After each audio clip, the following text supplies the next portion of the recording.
Good morning. Morning. Welcome to the second annual Symposium on the Social Determinants of Health. Last year, we were joined by Dr. Amartya Sen to explore the social determinants of health. And this year, I am thrilled that you are joining us to continue the conversation. As we all know, the short distance between two neighborhoods can have a dramatic effect on life expectancy.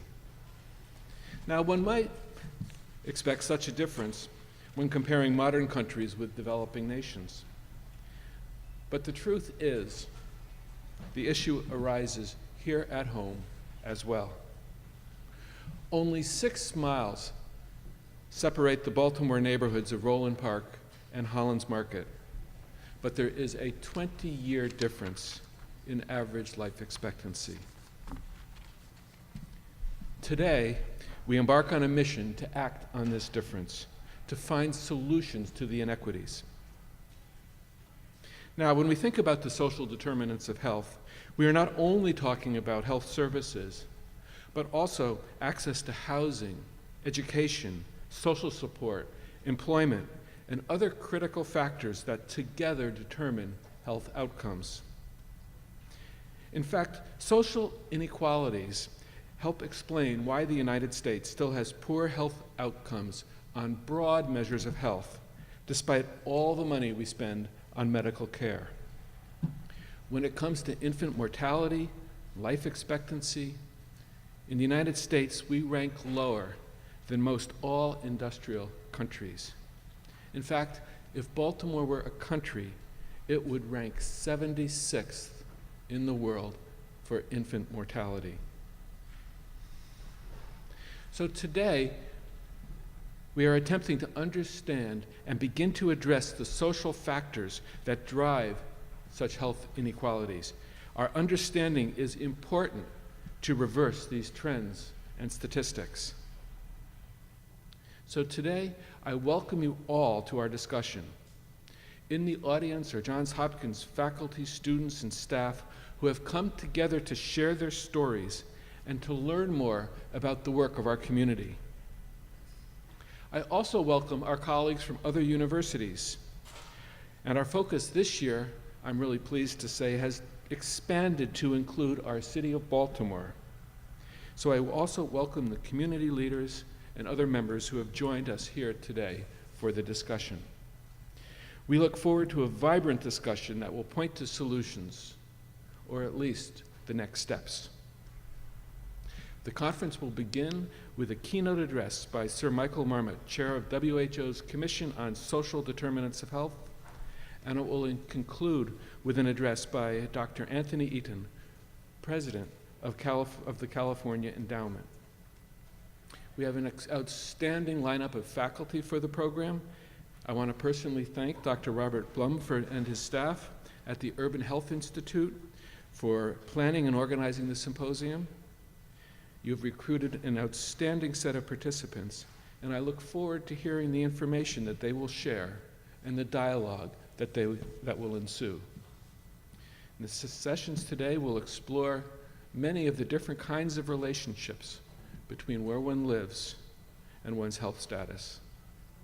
We will hear from those who have altered policy at the institutional, community, and state levels.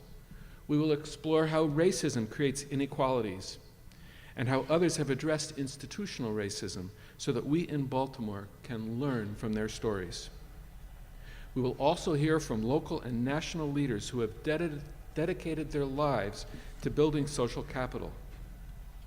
And we will conclude with a panel of presidents of local philanthropies to hear what they see as priorities for the future. So thank you all for being here this morning. Thank you for being here to learn, to challenge, and to discuss our priorities, and to dedicate ourselves to creating a more just and equitable community here at home. Because I believe that if we can take these steps in that direction today, our vision for this symposium will have been achieved. Thank you.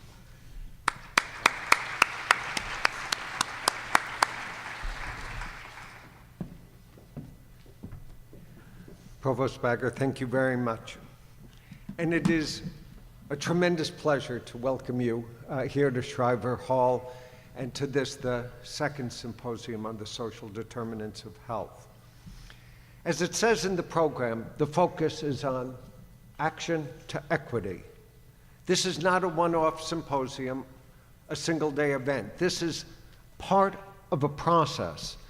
And immediately following today, there are going to be a series of working groups that will be convened around the topics we'll be talking about,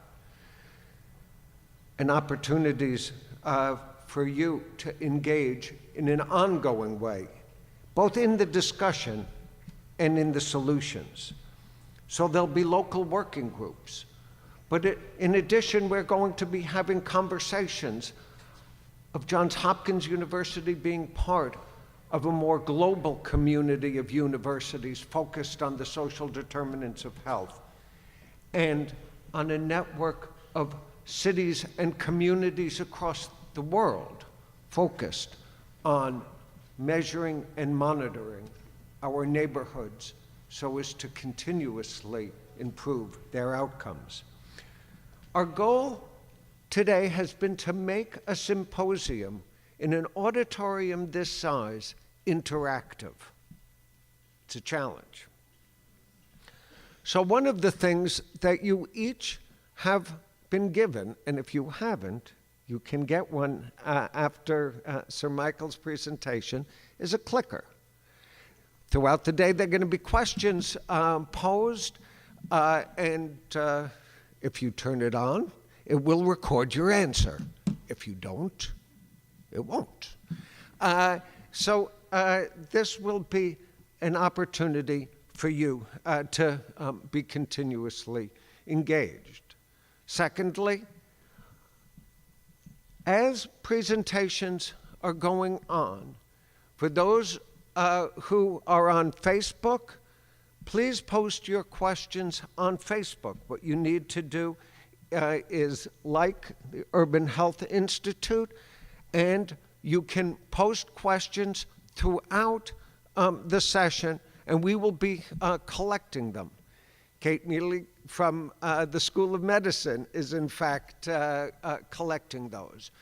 If you are on Twitter, our hashtag is at JHU Urban Health.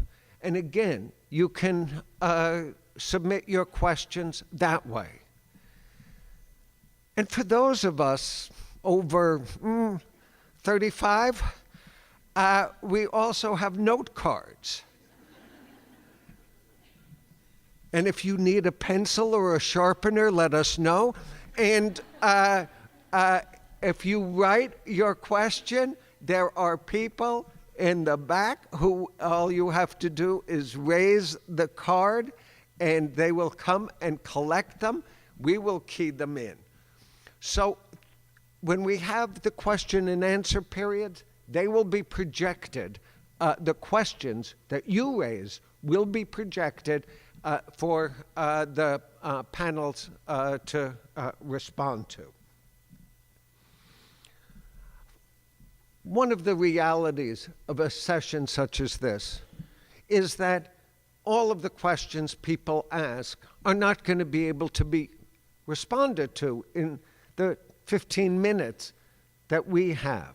But what we're going to do is, after each session, the panelists and presenters are going to go to another room with a facilitator and a videographer who's going to record the responses to your questions.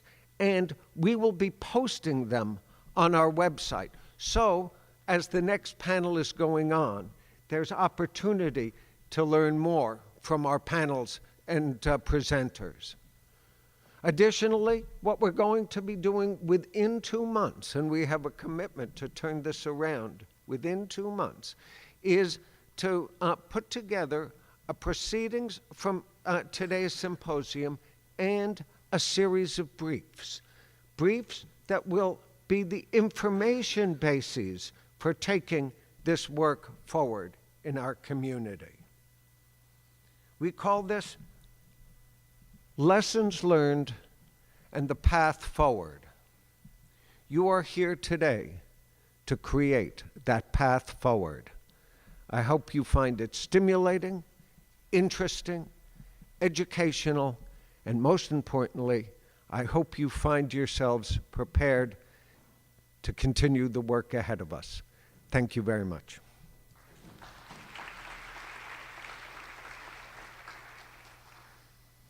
So in preparing for today's symposium, we have wanted to have a whole series of strategies to engage people throughout the community. And one community group that we particularly wanted to engage were young people. And in a planning session that we had with our community organizing group back in December, the suggestion was made to put together a video, to have the young people put together a video. And so what we are doing today is opening the session with a video that was shot and prepared by 7th and 8th graders from the Henderson Hopkins School. They joined together with Creative Alliance to produce What My Community Means to Me. It's an extraordinary experience that these young people had. They will be joining us this afternoon together with their families as we also show the still photographs. And as you came in, the photographs that you were seeing of East Baltimore were taken by the 7th and 8th graders. I'd like to make a special note of thanks to the principal of the Henderson Hopkins School, Katrina Foster, to Creative Alliance, to an extraordinary master's student in the School of Public Health, Lindsay Klopp, who really organized the 1,000 details of this program, to the community residents who participated, and to the students of the Henderson Hopkins School who prepared this video. Let's take a look.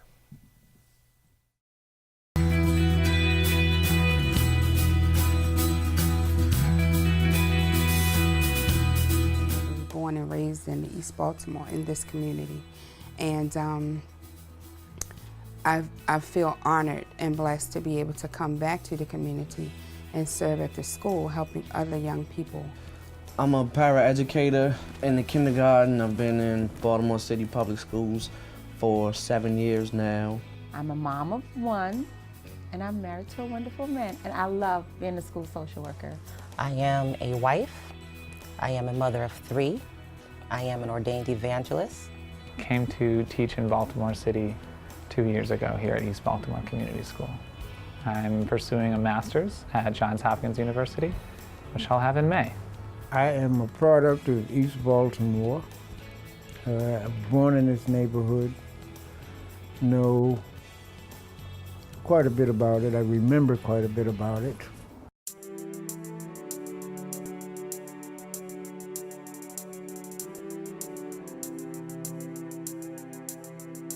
I believe that community means, a body of people coming together to share their lives together, to support each other in a unique way depending upon the environment in which they live. I like my neighborhood because we have homeowners instead of renters. It's a heavy African American population that care about themselves, they care about their property, they care about their community, themselves. I like the fact that it's clean. I like the fact that people are respectful.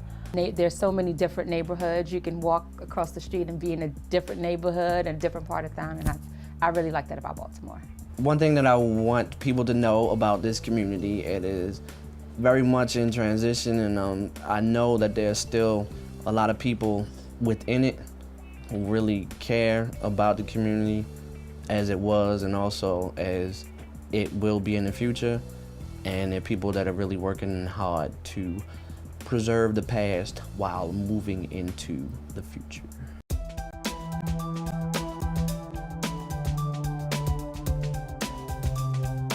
But I think that this community is defined by its resilience and the people within the community not only to endure, but also to consistently work to build the community that they want to live in. One of the most exciting things that I've seen happen around in this community is that someone cares enough to reinvent the community. Many people I grew up with had moved out of the city, some even out of the state, but now they're coming home. To rebuild houses, to make something beautiful out of the abandoned houses that were once really, really beautiful. The neighborhoods were amazing.